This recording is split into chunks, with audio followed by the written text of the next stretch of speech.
The alternative history world of Fallout has many amazing things. Destroy all communists. From power armor to deep underground vaults and even micro-fission technology, but nothing else has captured my imagination more than the various aircraft that you can find littered around the universe.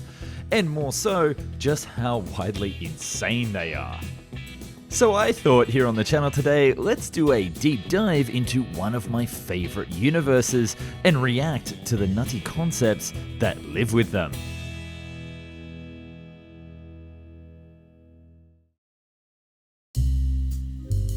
Starting off the right way is the Airliner from Fallout 4, a truly insane aircraft that would give even 1950s Lockheed designers pause. It's simply called the Blended Wing Jetliner, and it was a monster of a plane. It was far bigger wingspan than even the AN-225 and would make the Boeing 747 today look like a regional aircraft. On each side of the blended wing, there would be 5 turbojets integrated about halfway along. These wings themselves were actually large enough to seat passengers inside, with a long row of windows along the leading edge, so the passengers in the front row would get quite the view. The plane would be able to carry, and I quote here, 3 times the number of passengers than a conventional design. So if we know that a Boeing 747 can carry around 400 to 500 passengers, then I believe that we would be looking at around 1,000 on board the Blended Wing Jetliner. Now, before you get excited, I'm not entirely sure you would actually want to fly on this aircraft. The reason is that each of the wings contained 4 nuclear engines that provided the power to the 5 turbines. It's not clear if this was fusion or fission, likely the latter, which means that you would get a healthy green glow after a short flight on board. The advantages of this aircraft would be incredible flight distances without having to be refueled. In fact, there wouldn't actually be an upper limit of range as long as they had enough nuclear material, with the aircraft running out of food well before it would run out of energy. The cockpit was located on the top deck, and due to a lack of microcircuits, a staple of the Fallout series, it would actually require a complement of crew members to bring it around the world, reminiscent of operations on the B-52. This would include a pilot, co-pilot, navigator, and likely a pair of nuclear engineers to run both of the engine pods. The aircraft is clearly very inspired by the blended wing aircraft, particularly ones that have been designed from World War II, such as the America bomber and the Ho-229, as well as Northrop's attempts. But this isn't the only nutty aircraft that is famous in the series. We need to talk about the Vertebird, or rather, Vertibirds. Now, straight away, you can see that this is a tilt-rotor aircraft. It is designed to combine the functionality of a conventional helicopter with the long-range, high-speed cruise performance of a turboprop aircraft. And whilst it looks like the V-22 that we have today, the Vertibird has a different design philosophy. It's made to carry the US military in power armor, so the space inside is much more vertical at the cost of horizontal space, giving it a more buggy appearance. In the universe, the Vertibird was produced into 3 distinct models. The VB-1 is the model created and used prior to the Great War of 2077. It features a glass cockpit, sliding doors, a mounted minigun, and folding wings and rotors. Despite being somewhat armored, it was still very vulnerable to RPGs and EMPs, and that's why the government started developing a successor called the XVB-02. However, only a few entered service before the bombs dropped.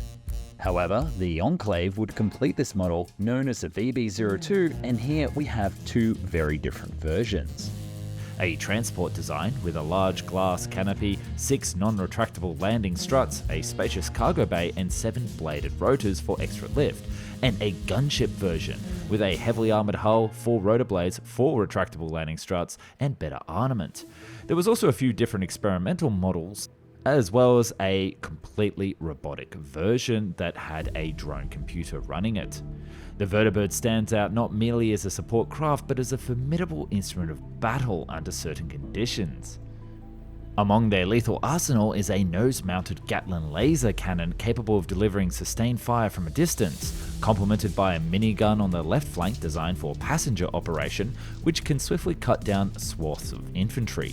Additionally, a pair of missile launchers affords them the capability to inflict severe damage and displace enemy lines, and their bomb racks equipped with mini nukes reserved for devastating airstrikes on heavy fortified targets. Each weapon system on the Vertebird contributes to its reputation as a significant threat in the universe, capable of decisively altering the outcomes of engagements. What I really love about the Fallout universe is how they look at these alternative histories, and it's crazy to see that they didn't exactly go the way of the helicopter with a single rotor blade and a tail rotor, but they actually went with these tilt rotor designs, with the helicopter being this type in the universe. Because it also has the ability to fly like a plane and fly long distances, it's also used in replacement of normal jet aircraft. But jet aircraft in the universe are not missing. In fact, there are 3 that I want to talk about. The first is only described as the fighter jet. It strongly looks like a Lockheed P-80 shooting star, although this version with its 6 machine guns also had folding wings and was carrier based. This makes me wonder why the P-80 was never actually considered for carrier operations itself when it looks so cool with the folded wings. Next, we have this incredible little pusher plane that's based off the prop Custer CCW5. You'll notice the half-scooped wings called channel wings, which has the claim to give far more control and power over the airflow flowing through the engines, enabling low-speed flight and a shorter takeoff.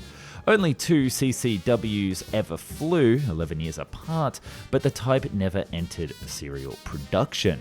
Of course, here in the Fallout universe, it was seen as a very compelling aircraft and actually did enter production, being used all over North America.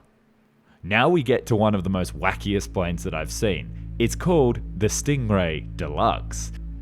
It's a small turbojet aircraft with a braced wing design and a V-tail. The jet has a wire loop antenna on the top just aft of the small canopy.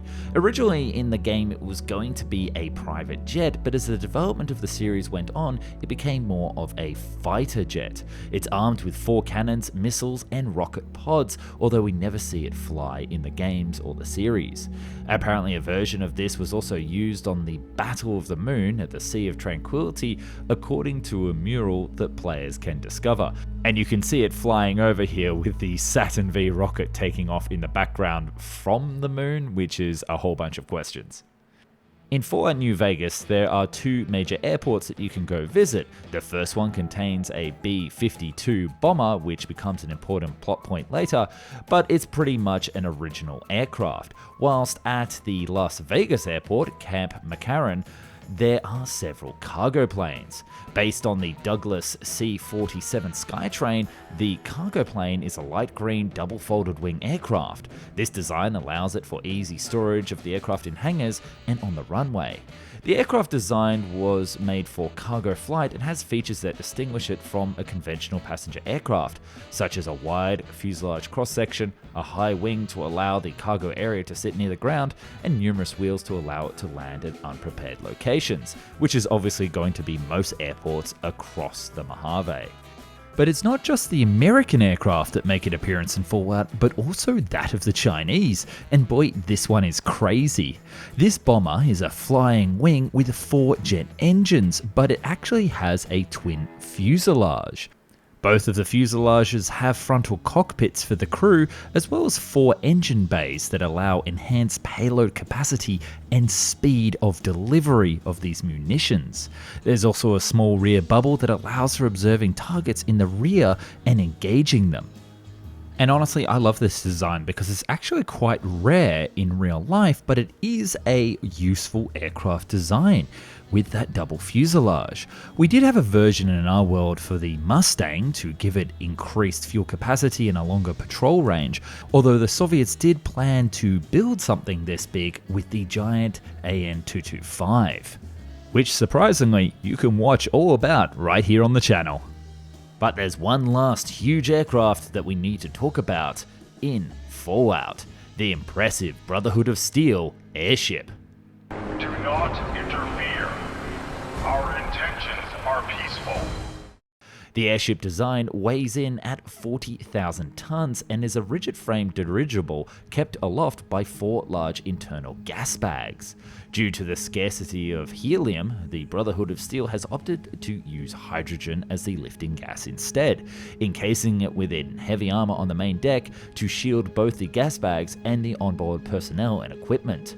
This means that it would rather be quite weak, so the armor of the air carrier is actually robust enough to endure significant damage without compromising flight capabilities. The gas bags are also meticulously maintained by a dedicated team of Brotherhood of Steel members, with access being restricted.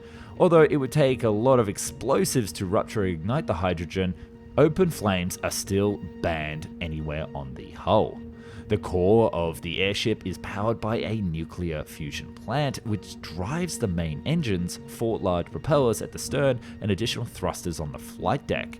The airship's original power plant was replaced with a more efficient model salvaged from an aircraft carrier. Although not designed for direct combat, the carrier relies on its complement of troops, vertibirds, and supplies to handle threats. The flight deck on board can accommodate up to 4 vertibirds to dock at once, and the airship is capable of evasive maneuvers to avoid enemy fire. The sheer size and capability would make it pretty much a super weapon in the wasteland remains of North America. Now, this actual air dirigible design is based on the Atoms for Peace project from the 1950s. Believe it or not, they actually designed a giant airship to fly around the world to show off the power of nuclear energy. And just like this airship, it would have a docking bay for up to 4 helicopters. It would have a large personnel area including cabins and even a nightclub and bar, and would also have a detachable lower section that could be lowered to the ground to make it available in the middle of dense cities without having to dock. So in the world of Fallout, you really know that the authors that come up with these ideas have done their research, and it makes the series and the computer games even more impressive. I hope you've enjoyed today's more simple and fun video. I've always wanted to talk about fictional aircraft as well as machines in much more depth, but really never thought that I would have much of a place here on the channel. Of course, then I started doing all sorts of UFOs and other sort of crazy things, and I realized maybe you'll love to see me talk more about things like this in the future. Let me know down in the comments.